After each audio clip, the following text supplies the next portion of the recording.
तब आपका इस बारे में क्या ख्याल है? बिस्मिल्लाहिर्रहमानिर्रहीम। हमने जब कुरान और हदीस का जायज़ा लिया और जैसे उन्होंने इसको समझा और पढ़ा और फिर आगे बयान किया और हमारे सामने पेश किया, तो उसमें बुनियादी तौर पर यही 2 सिनफ़ें पाई जाती हैं इंसानों में, ज़कर और उनसा कर। जैसे मिसाल के तौर पर इस आयत से भी इस्तिदलाल किया जाता है कि अलम यकुन नुतफ़तम मिन मनिय्यिन युमना सुम्मा काना अलक़तन फ़ख़लक़ फ़सव्वा फ़जअल मिन्हु ज़ौजैन अज़्ज़कर वल उन्सा। तो ज़कर और उनसा, इसी तरह और भी खलक़कुम मिन नफ्सिन वाहिदा व खलक़ मिनहा ज़ौजहा। इस तरह और भी बहुत सारी आयत हैं। फिर अगर मिसाल मिसाल के तौर पर मवारिस की आयत देखें तो ज़कर और उनसा और इसी तरह यानी ये जोड़े-जोड़े इस तरह नज़र आते हैं। अब ज़ाहिर है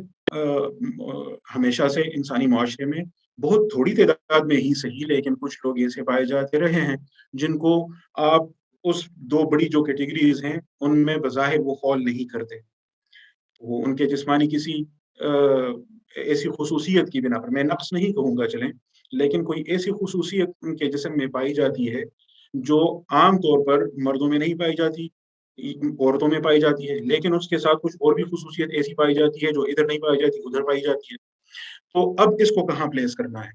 तो ये उसी तरह का सवाल है जैसे अनलॉफुल कॉम्बैटेंट्स के मामले में आगे चल के एक्सपर्ट्स के सामने आया कि इन लोगों को आपने सिविलियंस में प्लेस करना है या कॉम्बैटेंट्स में प्लेस करना है। ओरिजिनली यहाँ हैं, लेकिन कुछ रूल्स इधर के, या ओरिजिनली इधर हैं, लेकिन कुछ रूल्स उधर के। तो इसी तरह फुक़हा ने भी जिन्स की जो तक़सीम की और जो फ़िक़्ह इस्लामी में पाई जाती है, वो इसी तरह की है। और इसमें एक अहम बात ये है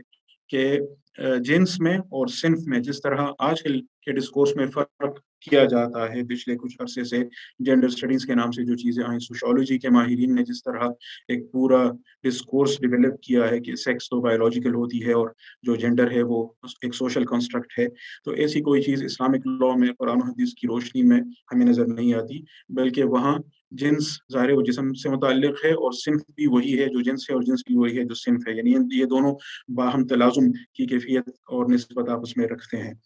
और अब जब जिन्स का ताल्लुक जिस्म से हुआ तो उसके लिए जिस्मानी अलामात को देखा जाता है और उसमें इसको भी देखा जाता है कि बुलूगत से क़ब्ल और बुलूगत के बाद के मराहिल में फ़र्क किया जाता है, क्योंकि बुलूगत से पहले कुछ चीज़ें ज़ाहिर नहीं होती, जिन अलामात का मिसाल के तौर पर चंद मिसालें अम्मार भाई ने ज़िक्र की, वो बुलूगत के बाद नज़र आ जाती हैं। तो बाज़ औक़ात तो फ़ैसला निस्बतन आसान हो जाता है, पैदाइश के साथ ही हो जाता है, बाज़ औक़ात थोड़ा उम्र में यानी वो बंदा आगे बढ़े तो मालूम हो जाता है, बाज़ औक़ात बुलूगत के बाद हो जाता है। लेकिन बहुत ही रेयर केसेज़ में ऐसी सिचुएशन पैदा हो जाती है जिसको खुन्सा मुश्किल कहा जाता है, जहाँ बिल्कुल ही आप कन्फ्यूज़ हो जाते हैं और समझ में नहीं आता कि अब इसको प्लेस कहाँ करना है। वहाँ फिर ज़ाहिर है कि फुक़हा ये कहते हैं कि एहतियात और इसके अलावा जो ज़रूरत का उसूल है, कि यकीन का जो उसूल है कि जो बेयर मिनिमम है, वो तो हमने मानना ही मानना है, लेकिन बेयर मिनिमम से ज़्यादा अगर मानेंगे तो इससे दूसरों के हुकूक मुतासिर होते हैं ना। कानून ने मुख्तलिफ लोगों के हुकूक के दरमियान तवाज़ुन भी तो पैदा करना होता है और कंपीटिंग राइट्स के दरमियान बैलेंस स्ट्राइक करना होता है। तो इस वजह से जो बेयर मिनिमम मुतयक्कन होता है, सर्टेन होता है, वो मान लेते हैं,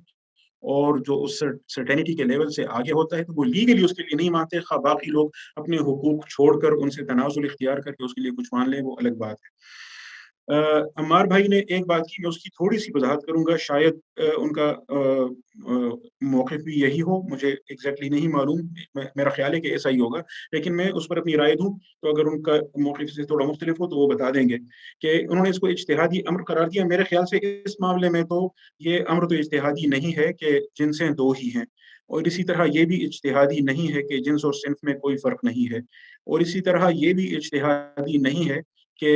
जिन्स और सिन्फ़ दोनों का इन्हिसार जिस्म पर है, ना कि किसी दाखिली एहसास पर, कि अगर जिस्म मर्द का है लेकिन एहसास औरत का है, तो उसकी सिन्फ़ मुख्तलिफ़ हो जाएगी। मेरे ख़्याल से ये तीनों उमूर कि जिन्सें 2 हैं और जिन्स और सिन्फ़ में फ़र्क नहीं है और इसका दोनों का ताल्लुक जिस्म से है,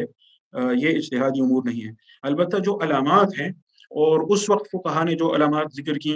جو ظاہر ساری جسمانی علامات ہیں، کیا ان علامات کے علاوہ بھی کچھ علامات ہو سکتی ہیں یا ان سے زیادہ پاورفل ہو سکتی ہیں، جیسے ڈی این اے کے ذریعے، جینس کے ذریعے، جینیٹک اسٹڈیز کے ذریعے، کروموسومس کے ذریعے، یا دیگر جتنا مزید آپ کے پاس سائنٹیفک ایویڈنس آتا ہے، تو ظاہر وہ زیادہ پروبیبل ہو جاتا ہے اور زیادہ سرٹینٹی کے قریب ہو جاتا ہے۔ تو اس معاملے کو اگر اجتہادی کہا جائے تو میرے خیال سے اس میں اختلاف نہیں ہو سکتا، یہ اجتہادی امر ہے، اور اس میں یعنی آراء کا اختلاف ہو سکتا ہے کہ یہ علامت ہے یا وہ علامت ہے یا کس علامت کو کس پر فوقیت ہوگی، یہ معاملہ اجتہادی ہو جائے گا۔ اور اس بحث کی روشنی میں یہ جو آپ کا آخری سوال تھا کہ کیا تیسری صنف کوئی مستقل صنف ہو سکتی ہے، تو میری ناقص رائے میں ایسا نہیں ہے، دو ہی صنف ہیں، دو ہی جنس ہیں، اور یہ جو ان دو کیٹیگری سے باہر ہمیں کچھ نظر آتا ہے تو اس کو ہم نے پلیس کرنا ہوگا یا ادھر یا ادھر، وہ مختلف رولز اور پرنسپلز کو مد نظر رکھتے ہوئے۔